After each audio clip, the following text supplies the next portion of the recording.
Plongez dans l'histoire avec un grand H. La ligne 631 emprunte l'une des routes les plus mythiques du pays, le col du Simplon. Point de passage stratégique commercial et militaire depuis des siècles entre la Suisse et l'Italie. Dès le départ de notre bus à Brigue, un premier arrêt s'impose, le château de Stockalper, symbole de l'opulence d'un commerçant surnommé le roi du Simplon au XVIIe siècle.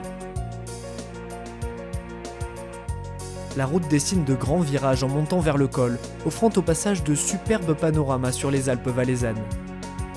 Un peu plus loin, notre car traverse l'ouvrage le plus monumental de l'itinéraire, le viaduc de Ganter. 678 mètres de long et 145 mètres de haut, vertigineux. Devant nous, un historien en scooter, c'est Renato, passionné par le destin d'une autre grande figure du Simplon.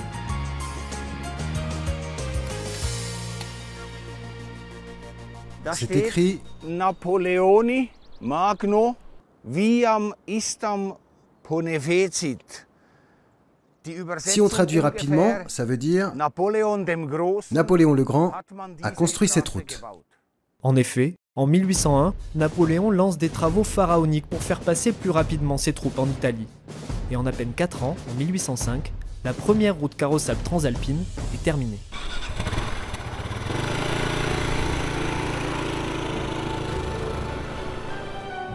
Puis très vite, nous arrivons au sommet du col, toisé par cet aigle géant de granit qui regarde en direction de l'Italie voisine. Monument en l'honneur des soldats suisses qui ont défendu la frontière pendant la Seconde Guerre mondiale. De l'autre côté de la route, un bâtiment tout aussi monumental, mais plus spirituel. Plusieurs fois par jour, les messes sont célébrées par les chanoines du Grand Saint-Bernard dans l'hospice du Simplon. Ils y accueillent les voyageurs de passage et les pèlerins depuis 1831.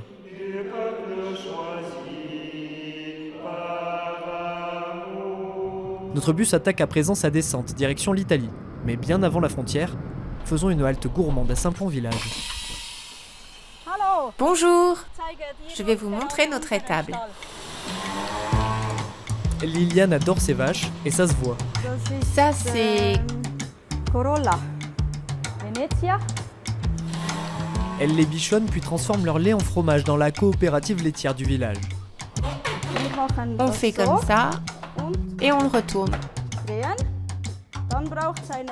Et ensuite, il faut 2 à 3 heures pour que le nom se fixe dans le fromage. On le fait tous les jours. C'est la fierté de Liliane et des 7 agriculteurs du village, cet homme estampillé Simplon, qui seront affinés pendant 3 mois.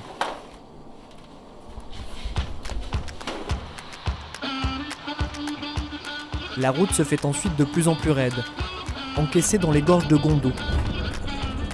En contrebas du village du même nom, nous suivons Rolf, ancien garde-frontière reconverti en chercheur d'or.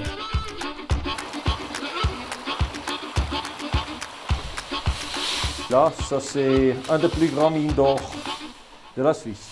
Ça veut dire qu'on a une douzaine de filons avec une vingtaine de galeries qui rentrent dedans. Des galeries qui vont 20 mètres, 30 mètres jusqu'à 400 mètres. Alors là, dans cette veine comme ça, de rougineux, il y a de l'or dedans. Malheureusement, on ne repartira pas plus riche. L'âge d'or des mines de Gondo est terminé depuis plus d'un siècle. Des kilos d'or pur ont été extraits de ces galeries jusqu'à épuisement des filons. Il est temps à présent de passer la douane italienne. Notre car finit son itinéraire à Domodossola. Domodossola vaut vraiment le détour avec ses vieilles bâtisses colorées, ses maisons à arcades et balcons, les terrasses de café de la Piazza Mercato. Une douceur de vivre à l'italienne qui confirme que ce voyage dans l'histoire depuis Brigue est aussi un voyage tout court.